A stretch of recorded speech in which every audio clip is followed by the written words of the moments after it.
Je vous emmène aujourd'hui en balade du côté de la rue Saint-Martin. C'est la plus vieille rue de Paris. Elle est bordée par la porte Saint-Martin et les quais de Seine. Ce fut au Moyen-Âge un axe majeur pour entrer dans la capitale. Aujourd'hui, elle est en pleine renaissance avec l'arrivée de galeries d'art, de jeunes créateurs et de restaurants branchés. Mais Saint-Martin a su garder son charme d'autrefois. Une rue entre passé et modernité. Voilà ce que je vous invite à découvrir dans ce nouveau numéro de Paname.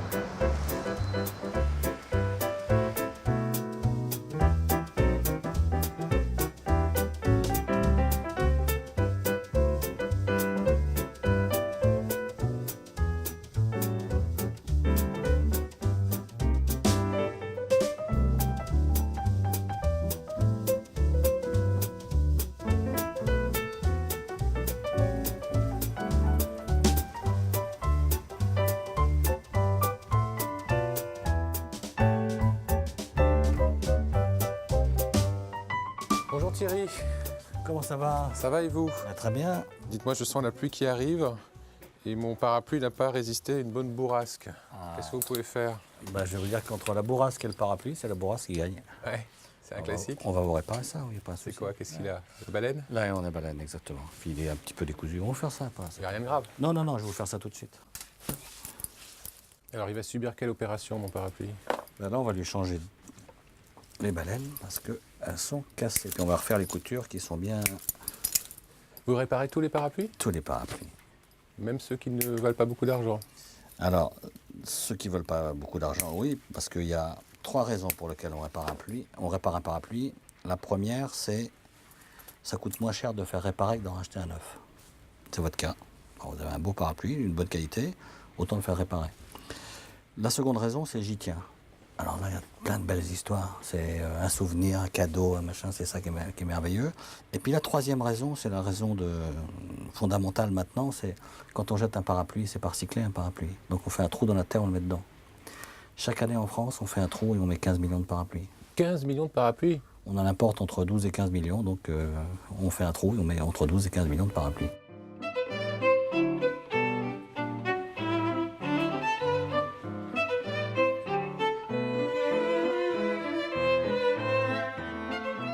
Comment vous êtes arrivé ici, vous?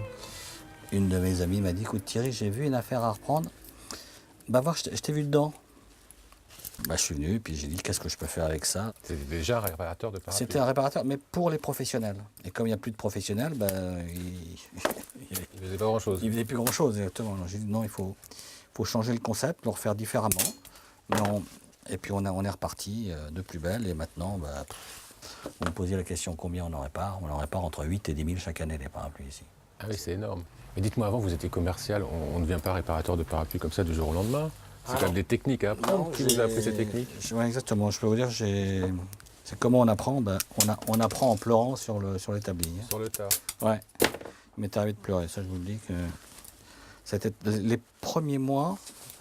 Je prenais je prenais le métro avec les postiers, 5 h du matin.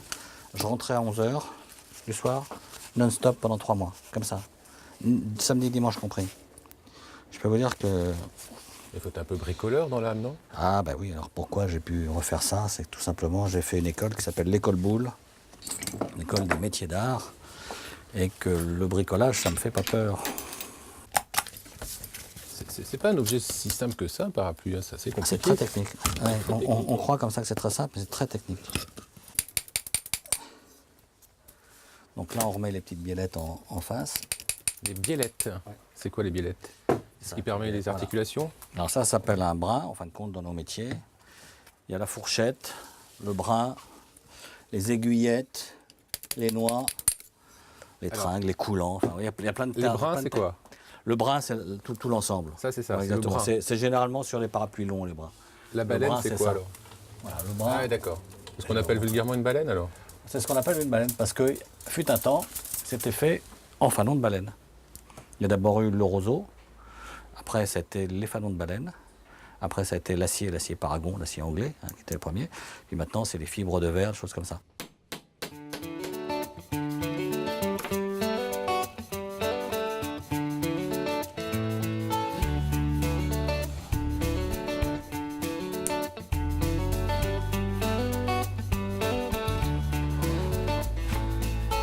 Ça vous arrive parfois d'avoir des clients avec des parapluies exceptionnels? Alors, d'une part, j'ai des clients exceptionnels. Ça commence par là. Ça commence par là. Je croise des gens, ça va des gens très simples jusqu'à des têtes couronnées de l'Europe. Voilà. Ah oui. Oui, tout à fait, tout à fait. Et puis plus plein de gens, enfin bon. C'est tout à fait étonnant, tout à fait étonnant. J'ai des gens qui viennent de très loin avec 10 parapluies. C'est une dame qui habite en Irlande. Elle vient chaque année avec ses 10 parapluies. Et je les recheck complet, ils sont impeccables, ils repartent. Et voilà. Donc elle fait attention à ce que ces parapluies soient toujours nickel. Révision complète du parapluie. Révision des 10 parapluies. J'entends la pluie qui tombe là. Ah bah je me dépêche alors. Hein, c'est un bon temps là, vous êtes ravis là. C'est vrai que je suis le seul à dire quand il fait mauvais, quel beau temps quand même.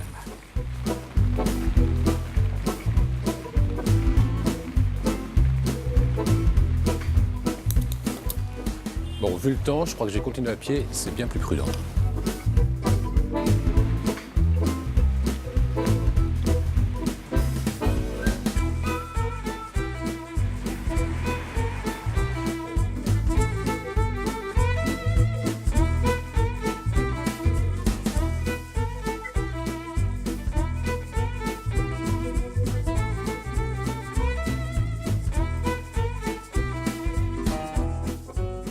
En chemin, je suis surpris par un bâtiment incroyable. Bienvenue dans la maison haute couture de Jean-Paul Gaultier.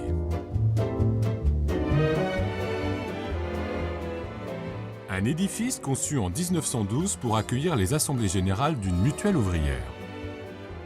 Transformé en 2004 par les architectes Alain Moatti et Henri Rivière, il abrite désormais les salons d'essayage et les ateliers de confection, mais aussi une ancienne salle de bal entièrement dédiée au défilé haute couture. Un lieu magique à l'image du créateur de mode.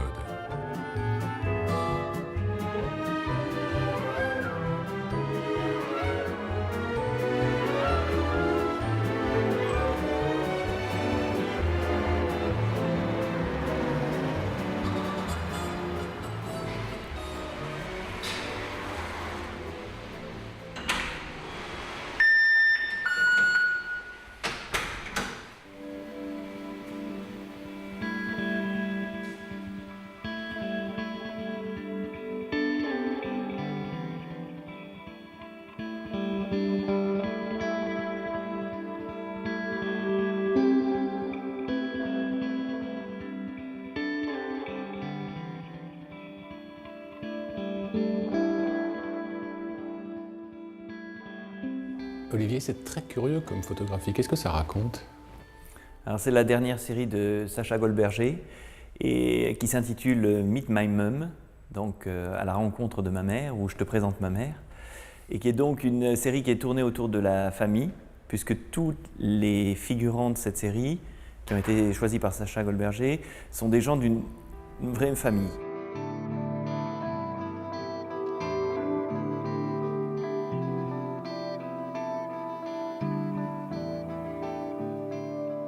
Dis-moi, elle est récente cette galerie? Alors cette galerie, elle est dans son emplacement actuel, ça fait 2 ans, mais c'est une galerie que j'ai créée il y a 8 ans. Ce morceau de rue Saint-Martin, c'est un peu le nouvel Eldorado des galéristes. Hein. Tout le monde s'installe. C'est en train de le devenir, ouais. Ouais. En 2 ans, je crois qu'on est 25 maintenant à être installés ici, ce qui est bien. C'est un luxe pour nous parce que l'espace est un peu moins cher que dans le bas du Marais.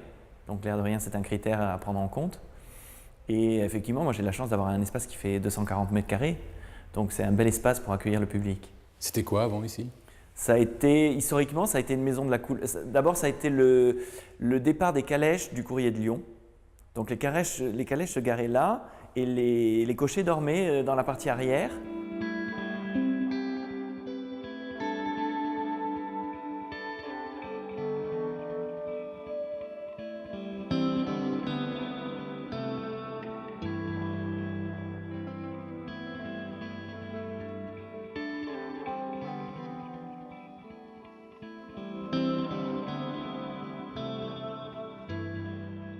Dis-moi, on est dans la partie intime de la galerie, là, dans un salon joliment meublé. Tout ce qu'il y a autour, c'est à vendre? Tout est à vendre ici, sauf moi. Non, non, oui, les œuvres, on va dire que c'est un stock vivant. L'idée, c'est que ça tourne tout le temps, on voit des œuvres, par exemple, comme celle-ci, là, qui représente les quais de Seine en mai 68 par Gilles Caron. Ben, c'est une œuvre qui était présentée à Paris Photo, que j'ai vendue. Elle n'est pas encore partie parce que le collectionneur n'est pas encore passé la chercher. Et donc, elle est là en attendant, ça permet de la montrer. Mais ici, c'est quoi? C'est une galerie de photographie? Qu'est-ce que c'est exactement? Non, c'est une galerie d'art contemporain. Tout le monde pense que je ne fais que de la photographie, mais ce n'est pas vrai. Je fais aussi du dessin, je fais de la sculpture, je fais de la vidéo, je fais beaucoup d'œuvres plasticiennes, de la peinture, de la céramique. Donc, même si la photo, c'est ce qui me donne beaucoup de visibilité aujourd'hui, je ne fais pas que de la photo.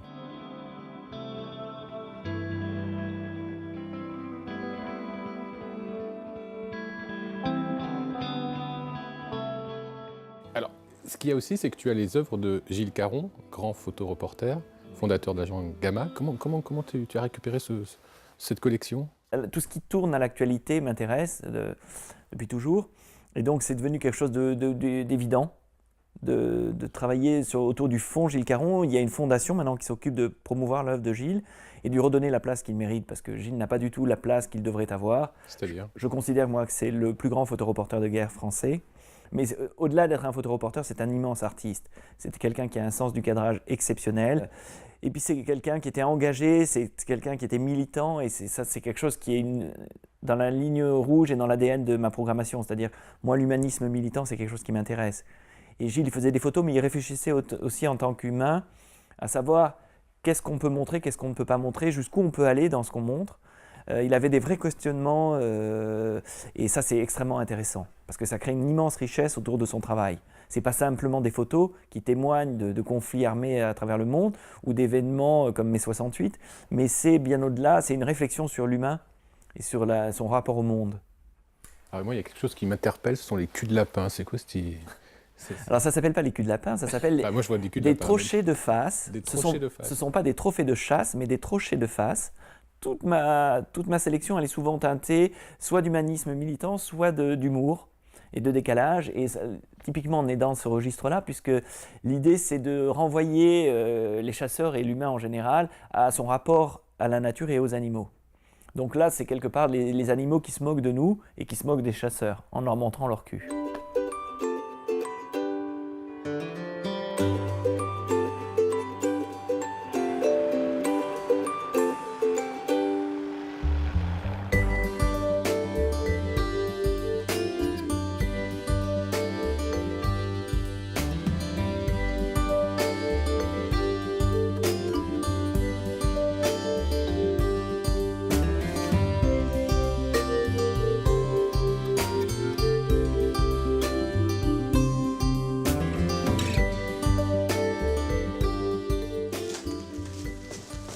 Frédéric m'a donné rendez-vous dans une armoire. Ça doit être encore une de ses nombreuses bizarreries. Il est un peu cintré comme garçon. Qu'est-ce que c'est que cet endroit? Frédéric! Hey! Surprise! Mais qu'est-ce que c'est que cet endroit? Allez, entrez, entrez! C'est incroyable! Allez, on fait une petite partie? Ah, c'est pas commun comme endroit pour jouer au baby-foot. Ah bah oui, allez, c'est parti! Oh là! Oh là! Mais c'est que vous avez appris à jouer? Yeah! Mais ça penche, là, il penche Oui, au oui, baby-foot. il penche. Ah, C'est vous qui penchez, oui. Laisse-moi rentrer, mon sang! Yeah! Wow. Il faut que ça marque un peu.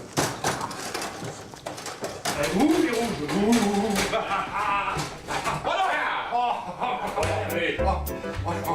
Deux! Bon, allez, bon. Oui, allez, on y va, avec plaisir.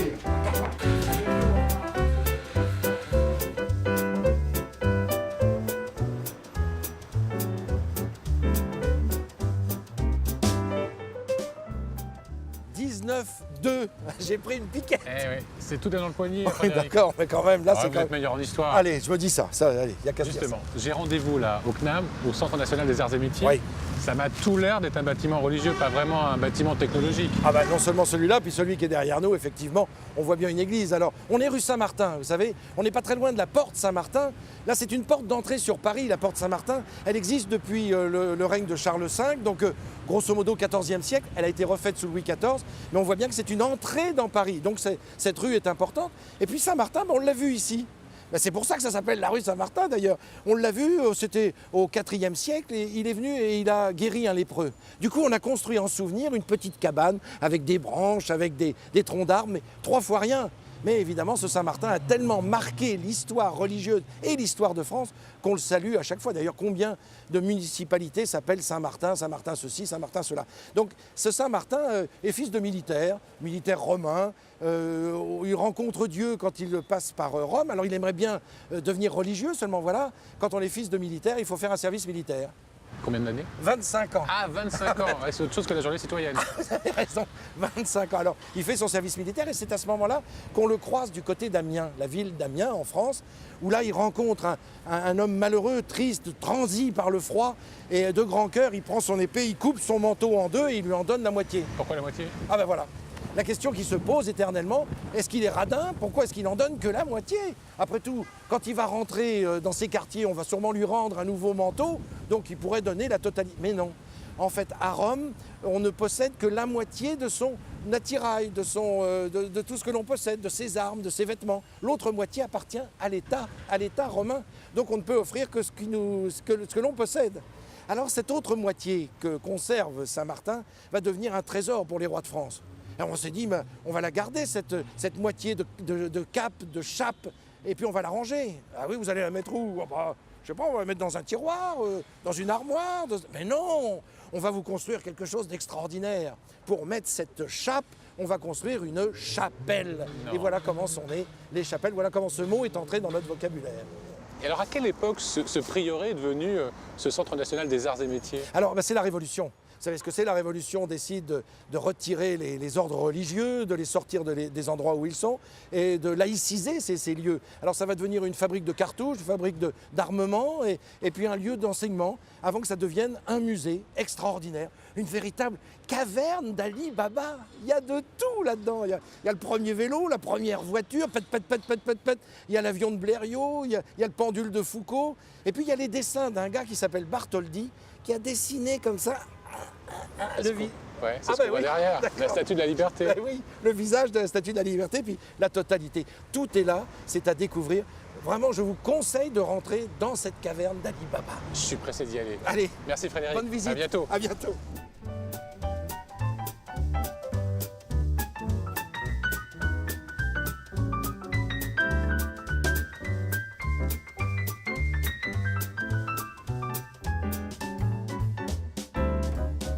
Bonjour Karine. Bonjour Yvan. Comment ça va? Très bien, très bien. Alors elle tourne la Terre?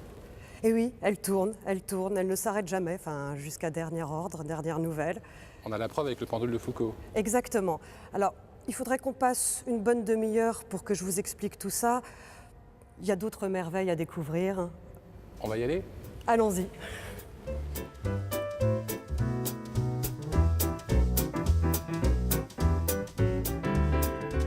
Là, on commence par la fin du spectacle, parce que d'habitude, on termine par cette chapelle Saint-Martin-des-Champs. Exactement, exactement. C'est un peu le clou du spectacle. C'est vrai que quand on a visité tout le musée, on arrive ici, on est tout de même ébahi devant la splendeur du monument. Et puis en plus, évidemment, les objets assez exceptionnels qui sont exposés sous sa voûte. Qu'est-ce qu'il y a comme objet? Quel est cet avion là-haut? Alors cet avion, c'est l'avion au bord duquel Blériot est monté pour traverser la Manche en 1909. C'est le véritable Blériot 11 qui a permis à l'homme de réaliser ses exploits. Donc c'est extrêmement émouvant quand on se retrouve à côté de cet avion qui a l'air d'être presque un tas de bricolage. Mais c'est un tas de bricolage. Il y a une roue de vélo, des roues de vélo. Ce sont des roues de vélo, de landau, vous avez du bois, du tissu tendu qui a jauni en plus avec le temps. Qu'est-ce qu'il raconte exactement ce musée? C'est ça? Le musée, pour moi, c'est un véritable hommage au génie humain. Parce que c'est vrai que derrière ces techniques, parfois on les connaît, hein, le téléphone, l'informatique, vous avez des hommes, des femmes qui ont consacré leur vie entière pour développer ces techniques. Parfois au péril de leur vie. Qui a créé ce musée? L'abbé Grégoire. Et c'est un établissement qui a plus de 200 ans, puisque l'abbé Grégoire imagine la création du conservatoire, on ne parle pas encore de musée, en 1794. Et que c'était quoi la raison, pourquoi on voulait créer ce musée? En fait, en cette fin du XVIIIe siècle, bon, on le sait, on est en plein marasme politique, mais vous avez des esprits éclairés qui se disent qu'il faut absolument réagir face à l'Angleterre. L'Angleterre, depuis le milieu du XVIIIe siècle, a commencé sa révolution industrielle. 50 ans d'écart, ça commence à être un petit peu lourd. Et donc, il faut absolument réagir, restaurer notre industrie nationale. Mais évidemment, ce n'est pas d'un claquement de doigts qu'on va entrer dans notre révolution industrielle. Et donc, l'idée, à la base, c'est de créer un endroit où on va exposer, mais surtout mettre en mouvement les machines. Et ainsi, l'artisan, l'ingénieur pouvait venir voir. Et au-delà de l'admiration, c'est aussi l'amélioration de ces techniques qui nous venaient d'Angleterre.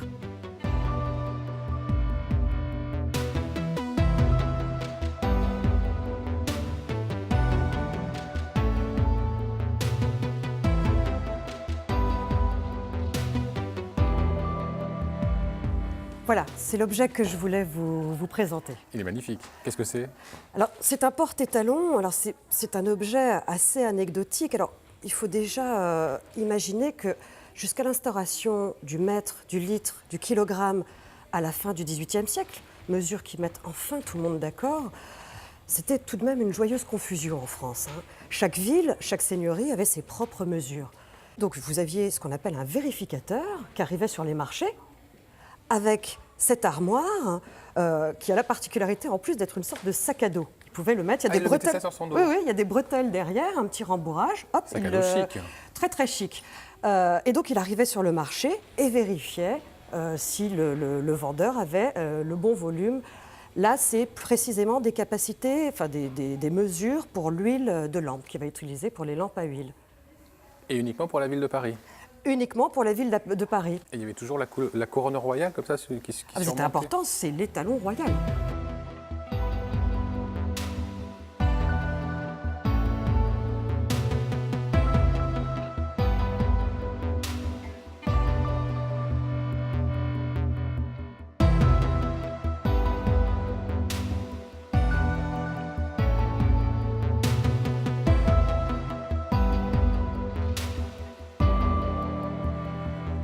Karine, pourquoi vous êtes arrêtée devant cette machine?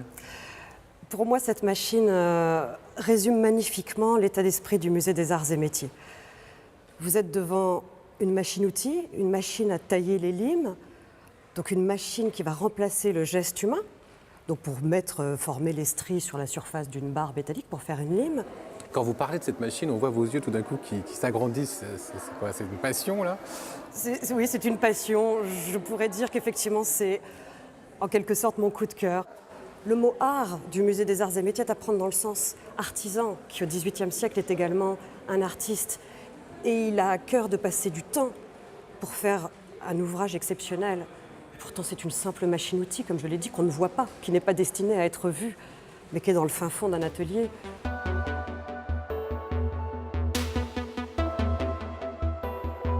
Ça, Karine, c'est l'une des perles du musée. Oui, c'est une des perles du musée. Tout de même, vous vous trouvez face à la première automobile de l'histoire. Qui date de? 1771. Ça a roulé, ça. Ça a roulé, ça a tenté de rouler. Cugnot, qui est à l'origine de ce fardier parce qu'il devait porter des fardeaux, des choses très lourdes, a eu une idée incroyablement moderne. Il remplace la force des bêtes par une machine à vapeur. Et c'est ça le côté incroyablement moderne de son invention. Trop moderne. Pourquoi trop moderne? En 1771, en fait, la machine à vapeur, il y a encore pas mal de progrès à faire. James Watt, ça sera seulement 10-15 ans après le fardier. L'idée est là, mais elle arrive beaucoup, beaucoup trop tôt. Écoutez, je vais vous le laisser. Je ne vais pas repartir avec parce que je préfère quand même repartir avec mon vélo. C'est plus simple dans Paris que le fardier de Cugnot. C'est certain. Merci Karine. Mais de rien, de rien. À bientôt. À bientôt, au revoir.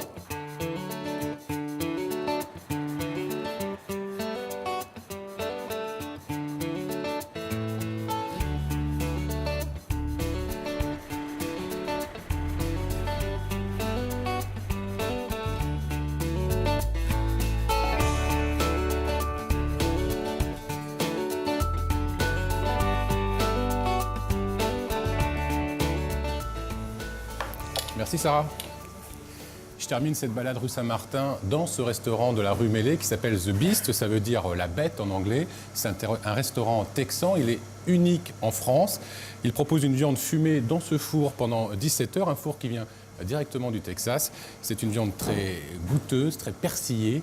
Voilà, je vous propose de voir ou de revoir cette émission sur france3.fr et de trouver les bonnes adresses sur les réseaux sociaux. À la semaine prochaine pour une nouvelle balade dans Paname. Moi, je vais goûter la viande.